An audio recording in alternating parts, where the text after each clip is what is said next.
বন্ধুত্ব কখনো টাকা পয়সা রং রূপ বড়লোক ছোটলোক কাস্ট দেখে হয় না। বন্ধুত্ব হয় যখন তোমার আর আমার মনের মিল ঘটে কিংবা মানসিকতার মিল ঘটে।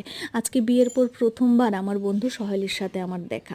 তোমরা অনেকেই আগের ভিডিওতে ওকে দেখেছো, বিয়েরও অনেক ভিডিওতে শর্টসে দেখেছো। আজকে চলো যারা দেখোনি তাদের সঙ্গে পরিচয় করে দিই।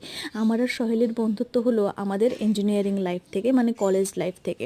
সেই 2017 থেকে আজ পর্যন্ত কিন্তু আমাদের বন্ধুত্ব একদম খুঁটির মতো শক্ত হয়ে দাঁড়িয়ে থেকেছে।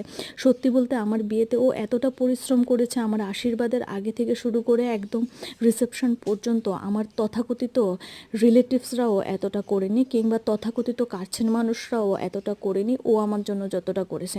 রাত দিন যখনই হোক ডেকেছি ওকে আমি সাথে পেয়েছি। ওর জন্য সারা জীবন ওর কাছে আমি কৃতজ্ঞতা থাকবো। আসলে আমরা একসাথে এতটা উত্থান পতন দেখেছি, এখন আর আমাদেরকে ভাঙার কারোর জোর নেই, জানো তো।